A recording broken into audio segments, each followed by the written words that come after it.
नमस्कार, स्वागत है आप सभी का इंडिया वॉइस पे। मैं हूं आपके साथ सुनील चौहान।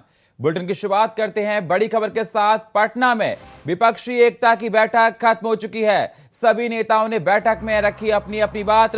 सूत्रों के द्वारा ये जानकारी मिल रही है। बंगाल में कांग्रेस के रवैये से नाराज हैं ममता बनर्जी। सूत्रों के द्वारा ममता ने खुलकर जताई है अपनी आपत्ति।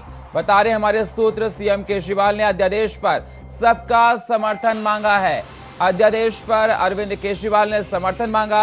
उद्धव समेत कई नेता ने अध्यादेश पर समर्थन देने की अपील की। केजरीवाल को धारा 370 पर स्टैंड क्लियर करने के लिए पीडीपी ने बोला। बैठक में इन बातों पर बनी सहमति। कॉमन मिनिमम प्रोग्राम बनाने पर हुई चर्चा। आपको बता दें, पटना विपक्षी एकता की बैठक खत्म हो चुकी है। लगातार इस पर नजर सुबह से बनी हुई थी। बैठक बहुत अहम मानी जा रही है। 2024 को लेकर सभी नेताओं ने अपनी बात रखी। इस बैठक में अपनी अपनी बात को रखा गया। 17 दलों के नेता इसमें शामिल थे। बंगाल में कांग्रेस के रवैये से नाराज दिखाई ममता बनर्जी, जिस प्रकार से देखा जा रहा है, और ममता ने खुलकर इस पर अपनी आपत्ति भी जताई है।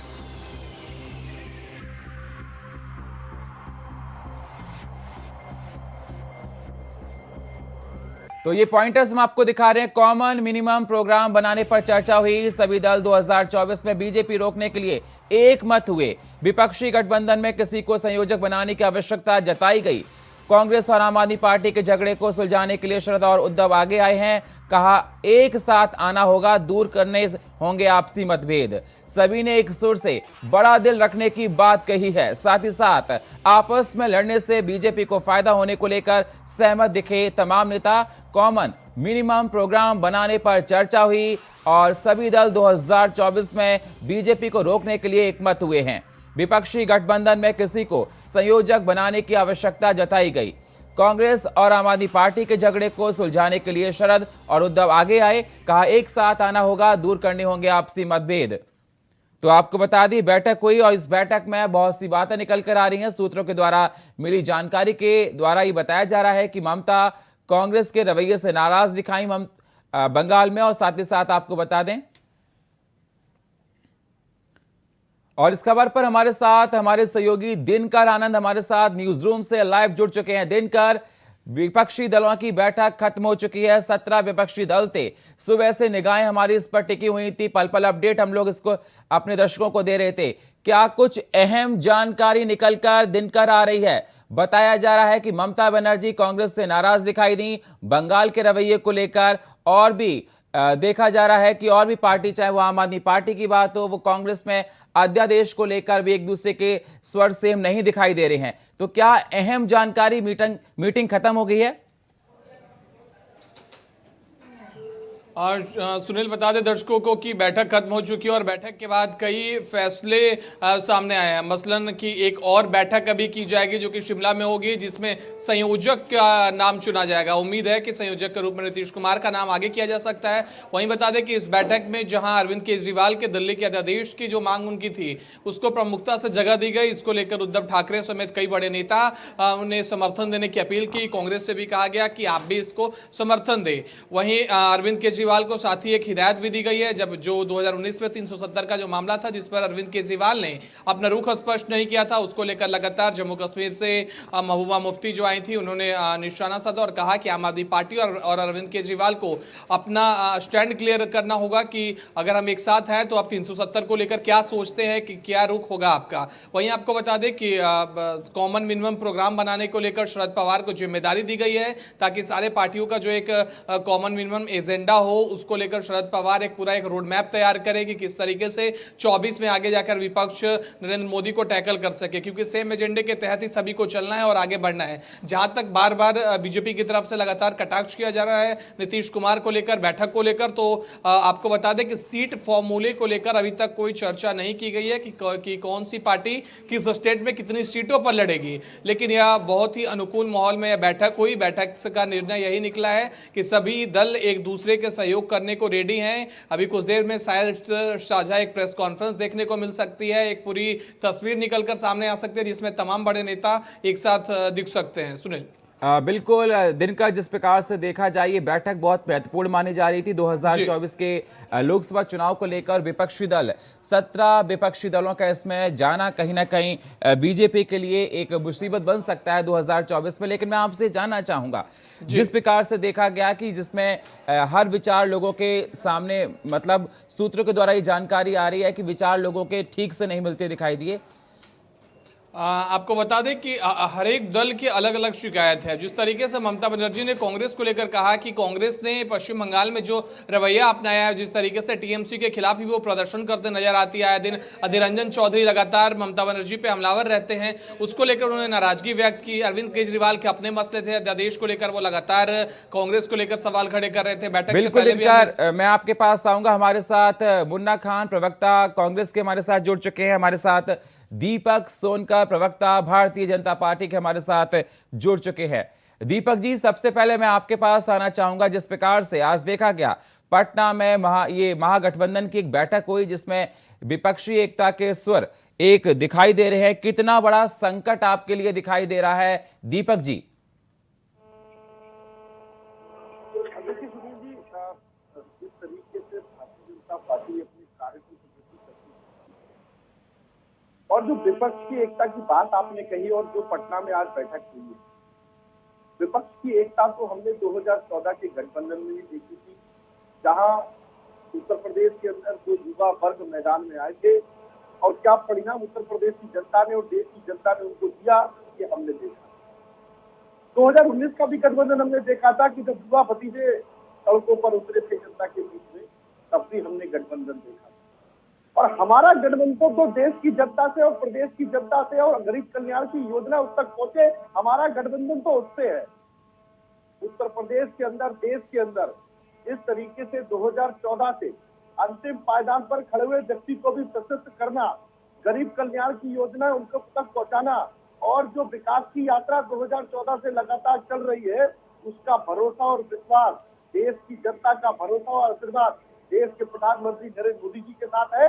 उत्तर प्रदेश के मुख्यमंत्री जी मुन्ना खान जी, जवाब दीजिए दीपक जी की बातों का। दीपक जी आपके पास फिर आएंगे। ये आरोप इनके बेबुनियाद आरोप है, इस तरीके की बातें ये करते रहते हैं। सवाल ये है कि आज जो विपक्षी दल इकट्ठा हुए हैं वो इसलिए इकट्ठा हुए हैं कि 34% वोट पा करके बीजेपी कहती है कि हम सबसे महान हैं, जबकि 68% वोट इनके खिलाफ है। तो जो 68% खिलाफ है उन्हीं को एकजुट करने के लिए विपक्षी दल की बैठक है कि किस तरीके से 34% वोट पा करके देश के साथ तानाशाही चल रही है। आज ये शाह और शहनशाह की जो जोड़ी है ये अहंकार में डूबे हैं। जितने भी इसके वादे थे धरातल पे कुछ नहीं। लच्छेदार भाषणों में इन्होंने न जाने क्या क्या वादे किए। ये तारे जमी पे लाने की बात करते थे। ये इसलिए यहाँ विपक्ष की एकता इकट्ठा मजबूत हुई है, यहाँ पे एक हुए ये कि क्योंकि युवा को रोजगार नहीं मिला।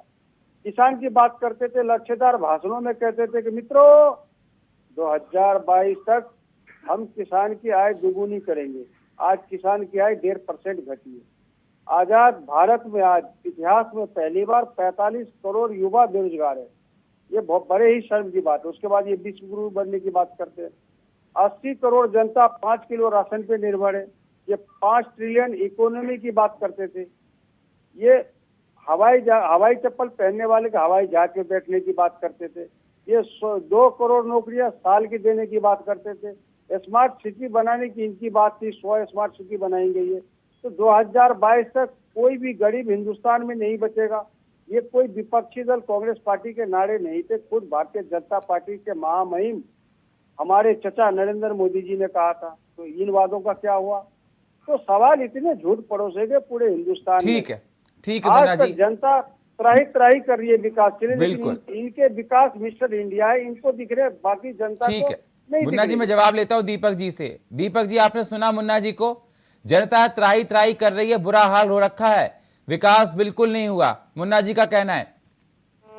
देखिए मुन्ना जी भाई है हमारे, 70 वर्षों तक देश की जनता ने इनको आशीर्वाद देने का काम किया, मगर 70 वर्षों में इन्होंने देश की जनता को दिया क्या? 3G का घोटाला, 4G का घोटाला, 3G का घोटाला,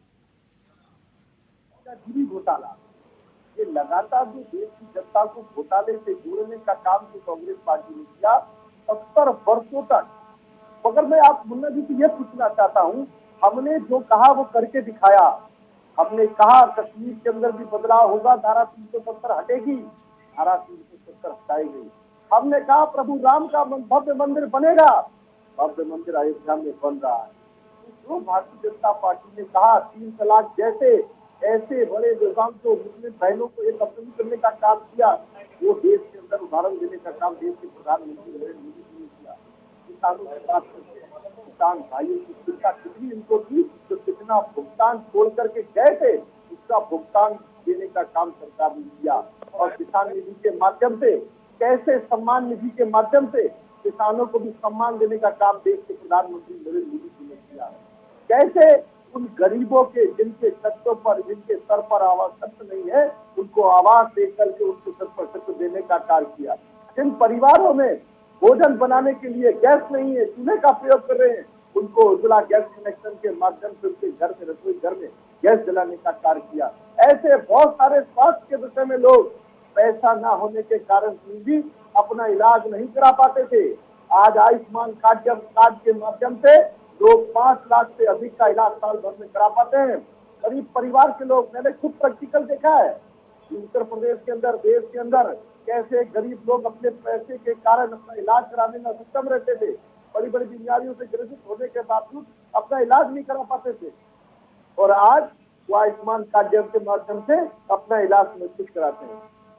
तो ये देश की जनता को देने का कार्य किया। जो अंतिम तौर पर खड़ा हुआ व्यक्ति था, ठीक है दीपक जी, मुन्ना जी के पास जाऊंगा। हम लोग आज विपक्ष की जो बैठक हुई उस पर चर्चा करना चाहते हैं। मुन्ना जी हमारे साथ है। मुन्ना जी मैं दीपक जी आपके पास आऊंगा। मुन्ना जी, जिस प्रकार से देखा जाए, सूत्रों के द्वारा जानकारी मिल रही है कि शिमला में अब अगली बैठक होगी, 2 दिवसीय बैठक होगी, और सूत्रों के द्वारा जानकारी ये मिल रही है, राहुल गांधी ने यह कहा कि सीट के बंटवारे पे लचीला व्यवहार देखा जाएगा। तो क्या आप कॉम्प्रोमाइज करेंगे सीट पर? बिल्कुल बिल्कुल बिल्कुल।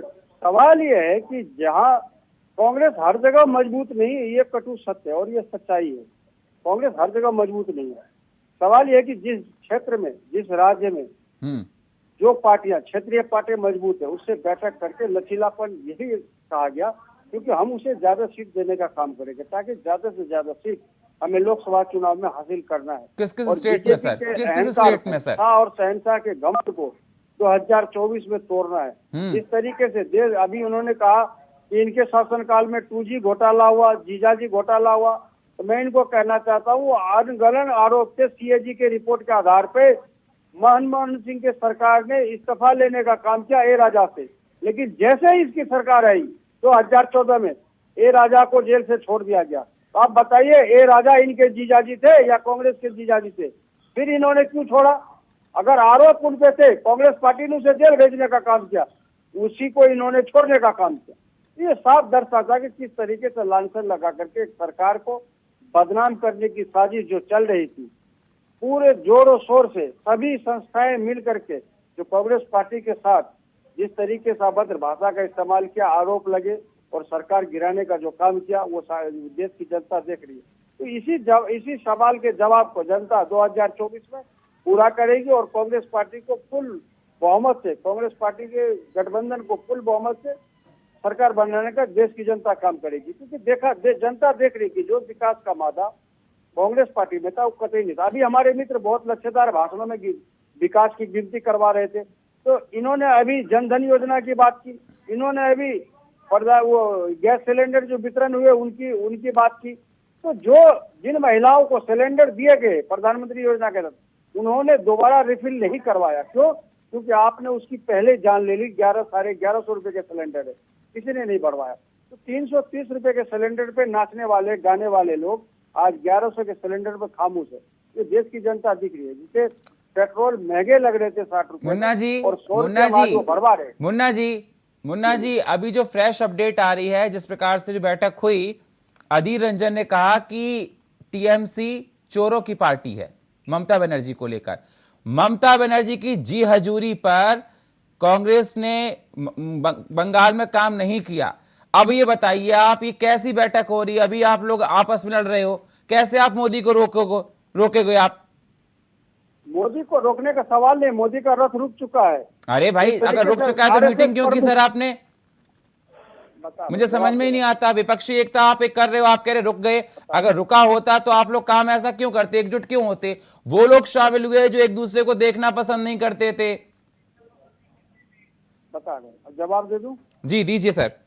मोदी का रथ रुक चुका है और बुरी तरीका रुक चुका है। जिस तरीके से आरएसएस के प्रमुख मोहन भागवत जी ने कहा कि मोदी के फेस पे आप चुनाव नहीं लड़ सकते, मोदी का चेहरा आते ही लोग टीवी के चैनल बदल देते हैं और हिंदुत्ववादी विचारधारा से आप नहीं जीत सकते। तो ये कहीं ना कहीं आरएसएस प्रमुख को ये पता लग चुका है कि देश में जो है बीजेपी की हालत बहुत खराब है। दूसरा सवाल आपका अधीर रंजन चौधरी का है, तो मैं ये कह रहा हूँ बैठक में शामिल मल्लिकार्जुन खड़गे जी और राहुल जी हो रहे, अधीर रंजन चौधरी नहीं हो रहे। दूसरा सवाल, बार बार कहा गया कि जो आपसी मतभेद है, जो आपसी मनभेद है, उस सबको बुला करके गठबंधन की एक नींव रखी जाएगी। एक अच्छे गठबंधन के विचार से उस गठबंधन को चलाया जाएगा 2024 में। सर सवाल मेरा ये नहीं था। अधीर रंजन चौधरी कांग्रेस में बहुत बड़े नेता हैं, कोई छोटे नेता नहीं, आप उनको दरकिनार नहीं कर सकते हैं।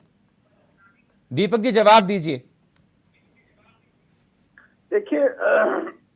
देखिए सुनील जी, ये जो विपक्ष का संगठन और गठबंधन और विपक्ष की बैठक है, ये केवल सत्ता की मलाई को चखने के लिए है। ये सत्ता की कुर्सी को कैसे हासिल किया जाए, ये पैसे भ्रष्टाचार फिर से फैलाया जाए, ये फ्लॉप मीटिंग है। ये केवल एक भ्रष्टाचार को एजेंडा करने के लिए है। देखिए, आप मीटिंग फ्लॉप की मैं चर्चा नहीं कर रहा हूं, ये आपके माध्यम से ही पता चल रहा है कि अधीर जी किस तरीके से टीएमसी पर सवाल खड़ा कर रहे हैं, कोई दूसरी पार्टी किसी और पर सवाल खड़ा कर रही है। ये जो बैठक में ही मंथन चल रहा है, अभी तो बहुत सारी चीजें निकल करके आगे आने वाली हैं। मैं तो बस यही बात कह रहा हूं कि ये जो मीटिंग केवल सत्ता की चाह पाने के लिए कर रहे हैं, और ये देश की जनता और प्रदेश की जनता जानती है, और देश की जनता इसका जवाब लगातार दे रही है। देश की जनता, देखिए सुनील जी, हमेशा से ये देश की जनता ने 70 वर्षों तक कांग्रेस को आशीर्वाद दिया, मगर जनता की योजनाओं से कांग्रेस को किसी बात से कोई मतलब नहीं रहा। आज उसका परिणाम भी देश की जनता ने लगातार 2014 से भी दिया। देश की जनता देखती है परफॉर्मेंस, कौन किसने हमको गरीब कल्याण की योजनाओं से जोड़ा, किसने गरीबों को आवास देने का काम किया, किसने गरीबों को छत देने का काम किया, और किसने उन्हीं गरीबों की जमीनों को हथियाने का काम किया, किसने ऐसे आतंकवादियों को संरक्षण देने का काम किया, किसने हमेशा से जाति के नाम पर, धर्म के नाम पर राजनीति करने का कार्य किया। ये सब देश की जनता उस परफॉर्मेंस के आधार पर निर्णय कर रही है, और निर्णय जो 2014 में भी हमने देखा, 2019 में भी हमने देखा, और निश्चित तौर पर जो 2014 से लगातार विकास की यात्रा अंतिम पायदान के व्यक्ति तक पहुंची है, उसके निश्चित तौर पर ये विकास की यात्रा के साथ 2024 में भी भारतीय जनता पार्टी उत्तर प्रदेश के अंदर, देश के अंदर अपना परचम लहराने वाली। ठीक है दीपक जी, शुक्रिया हमारे साथ जुड़ने के लिए। मुन्ना जी शुक्रिया हमारे साथ जुड़ने के लिए आपका। थैंक यू, धन्यवाद। चंडीगढ़ में पीपीपी पर समीक्षा बैठक जारी। मुख्यमंत्री मनोहर लाल खट्टर की अध्यक्षता में बैठक जारी है। हरियाणा निवास में हो रही है यह समीक्षा बैठक। मुख्यमंत्री अधिकारियों के साथ कर रहे हैं बैठक। ये खबर आपके साथ हम साझा कर रहे हैं चंडीगढ़ से। चंडीगढ़ में पीपीपी पर समीक्षा बैठक जारी है। जी हां, आपको बता दें मुख्यमंत्री मनोहर लाल खट्टर की अध्यक्षता में बैठक जारी है। मुख्यमंत्री अधिकारियों के साथ कर रहे हैं बैठक। हरियाणा निवास में पीपीपी पर हो रही है चर्चा। समीक्षा बैठक में सरकार के मुख्य सचिव संजीव कौशल भी मौजूद हैं। तो आपको बता दें, खबर आपके साथ हम साझा कर रहे हैं। मुख्यमंत्री अधिकारियों के साथ इस बैठक में मौजूद है। हरियाणा निवास में पीपीपी पर हो रही है समीक्षा बैठक, और ये बैठक बहुत अहम मानी जा रही है। बैठक में सरकार के मुख्य सचिव संजीव कौशल भी मौजूद हैं। तो चंडीगढ़ में पीपीपी पर समीक्षा बैठक जारी है।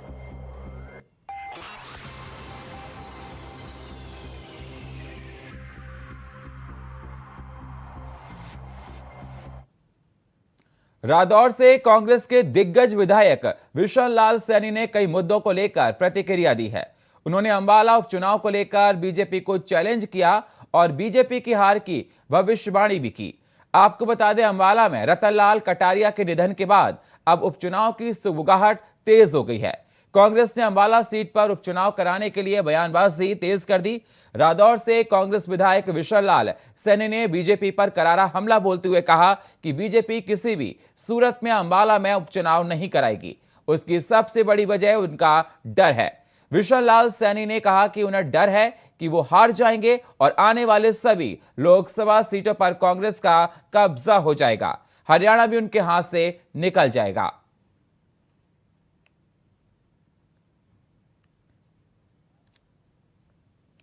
बुलंदशहर के बीवी नगर थाना क्षेत्र के लाड़पुर में उस समय हड़कंप मच गया जब एक युवक की धारदार हथियार से लोगों पर हमला कर दिया, जिसका ये वीडियो सोशल मीडिया पर जमकर वायरल हो रहा है। आपको बता दें, पीड़ित किसान ने डायल 112 को सूचना की। 112 नंबर पर फोन डायल किया। मौके पर पहुंचकर घटना की बारीकी जांच पड़ताल की जा रही है। ये तस्वीरों में आप देख सकते हैं किस प्रकार से युवक आ रहा है। ये देखिए, ये वीडियो सोशल मीडिया पर जमकर वायरल हो रहा है। दो पक्षों में आपस में किसी बात को लेकर कहासुनी हो गई, फिर आपस में भिड़ गए और धारदार हथियार से हमला कर दिया गया। अगली खबर उन्नाव से है, जहां एक गांव के रहने वाले दो बच्चे आज दोपहर बाद घर से निकले और सड़क के किनारे गहरे गड्ढे में भरे पानी में नहाने उतर पड़े। इसी दौरान दोनों बच्चों का पैर फिसल गया, जिससे दोनों बच्चे डूब गए। आसपास मौजूद लोगों ने डूबते देखा तो उन्हें कड़ी मशक्कत के बाद बाहर निकाला, लेकिन दोनों ही बच्चों की मौत हो चुकी थी। मौत की सूचना पर पहुंचे एसडीएम ने परिवारजनों को सांत्वना दी है, आर्थिक मदद का आश्वासन दिया है। वहीं पुलिस ने दोनों के शवों को पोस्टमार्टम के लिए भेज दिया है।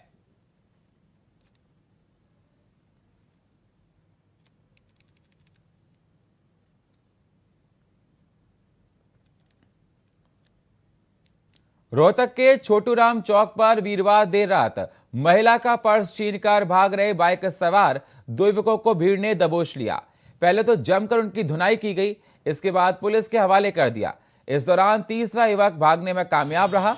आपको बता दें, लोगों ने महिला का उसका पर्स लौटा दिया। फिलहाल लोगों ने आरोपियों के खिलाफ पुलिस में शिकायत दर्ज करा दी है।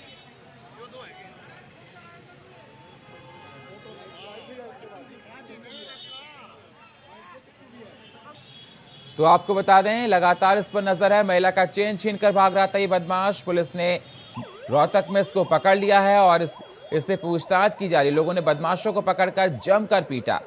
बताया जा रहा है कि रोहतक में आए दिन चैन स्नैचिंग की वारदातें होती थी। बदमाशों को पुलिस के हवाले किया गया है और जिस प्रकार से देखा जा रहा है, पुलिस इस पूरे मामले की जांच पड़ताल कर रही है, कार्रवाई में जुटी हुई है।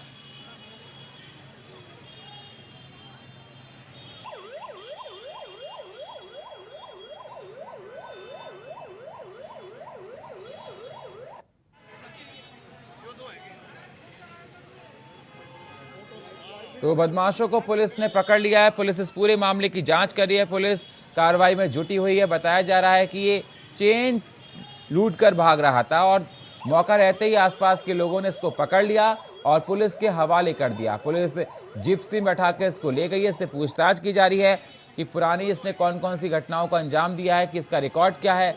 इन सारे विषयों पर इससे पूछताछ की जा रही है।